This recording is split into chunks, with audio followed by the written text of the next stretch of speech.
Dear students, myself Dr. Manisha Mathur, Associate Professor Botany Department, SPC Government College Ajmer. आज हम पढ़ेंगे theories related to organisation of root apex. हमने कल 2 theories के बारे में पढ़ा था। आज हम थर्ड थ्योरी लेंगे, कॉर्पर कैपे थ्योरी। ये जो थ्योरी है रूट मेरिस्टेम के ऑर्गेनाइजेशन की, कि किस तरह से रूट मेरिस्टेम के अंदर सेल्स का डिवीजन होके और पार्ट्स बनते हैं रूट के, इस थ्योरी को प्रपोज करा था 1917 by ship, who regarded the occurrence of 2 systems of cell seriation that characterize the root apex with reference to planes of cell division in its part। श्विप ने ये कहा था कि 2 तरह से सेल के अंदर डिवीजन होता है रूट अपेक्स में, उनका प्लेन ऑफ डिवीजन डिफरेंट होता है। ये डायग्राम देखिए आप, ये डायग्राम जो है ये बताता है कॉर्पर कैपे कंसेप्ट के बारे में। ये है कॉर्पर, ऊपर वाला रीजन, बीच का रीजन, और एक है कैपे। कॉर्पर के अंदर इन्वर्टेड टी नज़र आ रहा है आपको, जैसे टी होता है, ये लाइन है और ऊपर लाइन है टी, और कैपे के अंदर स्ट्रेट टी नज़र आ रहा है। बीच का रीजन नॉर्मल डिवीजन वाला कॉलुमेला है, इसमें इन्वर्टेड टी डिवीजन है, और इधर साइड में नॉर्मल टी डिवीजन है। Korper kappe concept is also referred as body cap concept. इसको कॉर्पर कैपे को बॉडी कैप कंसेप्ट भी बोलते हैं, और ये कंसेप्ट इलस्ट्रेट करता है सेल वॉल का पैटर्न, सेल डिवीजन के बाद किस तरह से वॉल्स बनी उसके पैटर्न पर डिपेंडेंट है ये। The body cap concept is illustrated below on analyzing the divisions in the derivatives of apical cell। ये हमने इस फिगर में देखा था। The theory of root meristem was proposed in 1917 by Schwipp, who regarded the occurrence of 2 systems of cell seriation that characterize the root apex। अब ये जो है body cap concept, the root meristem exhibits multicellular structure। root जो apex है या root meristem है जिसको divide होना है, ये मल्टी सेलुलर स्ट्रक्चर होता है। इसके अंदर लॉन्जिट्यूडनल सेल्स होते हैं, लंबे लंबे सेल्स होते हैं, लॉन्जिट्यूडनल फाइल्स ऑफ सेल्स होते हैं। During growth the root changes in diameter. जब रूट में ग्रोथ होती है तो उसका डायमीटर बढ़ता है, उसका एरिया बढ़ता है। This happens due to cell divisions that occur in such a way that a single longitudinal file of cell become double file. जो डायमीटर है इस वजह से बढ़ता है कि जो सिंगल फाइल है लॉन्जिट्यूडनल सेल की वो डबल हो जाती है, इसीलिए तो रूट चौड़ाई में बढ़ती है। The initial cell divides transversely. Initially cell transverse division होता है, और जो 2 सेल्स बनते हैं उनमें से एक जो सेल है उसमें कैपेबिलिटी होती है सेल डिवीजन की। दिस सेल्स, ये वाला जो एक सेल है ये लॉन्जिट्यूडनली डिवाइड होता है, and both the daughter cells inherit the property of cell division। और दोनों डॉटर सेल्स के अंदर सेल डिवीजन की प्रॉपर्टी होती है। सबसे पहले तो ट्रांसवर्स डिवीजन होता है, फिर एक सेल लॉन्जिट्यूडनल डिवाइड होता है। The daughter cells are parallel in arrangement.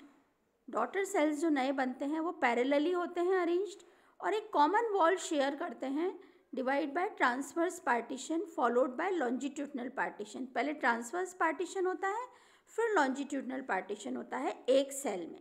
The sequences of wall formation when viewed together appear to form a configuration resembling the letter T. अब एक टी लेटर बनता है या वाई लेटर बनता है। Such divisions are described as T divisions. ये divisions T divisions कहलाते हैं। Continuous T divisions result in the formation of a double rod region over a single rod region। ये आप वापस देखिए डायग्राम, इसके अंदर T regions दिख रहे हैं आपको। एक सेल यहाँ बीच में देखिए आप, ट्रांसवर्स डिवीजन हो रहा है, फिर ऊपर वाले सेल में डिवीजन नहीं हो रहा है, या यहाँ बीच में देखिए नीचे वाले सेल में डिवीजन नहीं हो रहा है, ऊपर वाले सेल में 2 डिवीजन हो रहे हैं, है ना। टी के नीचे वाले हिस्से में 2 सेल्स अपने को नज़र आ रहे हैं लॉन्जिट्यूडनली, ऊपर नज़र नहीं आ रहे, नीचे नज़र आ रहे हैं, ठीक है। Such divisions are described as T divisions, ठीक। It is the T division that characterize Corpor and Kappe. T division he characterize करता है Corpor और Kappe को. In the Kappe, the initial cell first divides transversely and forms two cells. The daughter cell that faces the root apex, जो daughter cell है जो नीचे apex की तरफ face करता है, faces the root apex, inherits the initial function. It divides longitudinally. ये कौन से region के अंदर? Kappe region में. ठीक है? It divides longitudinally. The two cells thus formed have the capability of cell division.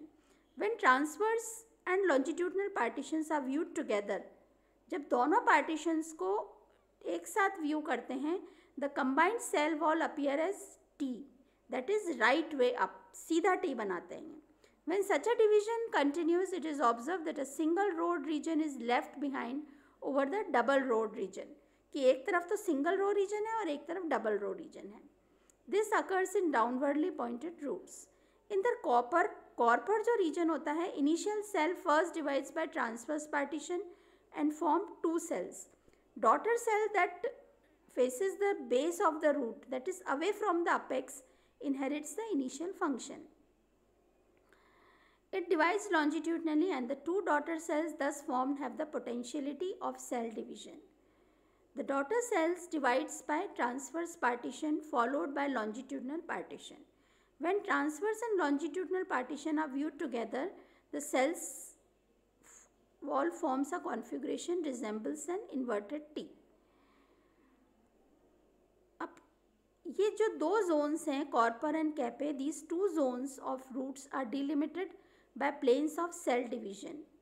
The zones exhibit clear boundary when they originate from the separate initials. The zones do not exhibit sharp demarcation. एकदम demarcation नहीं होता है कि यहाँ पर inverted T है, यहाँ straight T है. तो central part जो है root का वो columella है, जहाँ पर cells longitudinal file के अंदर arrange हैं.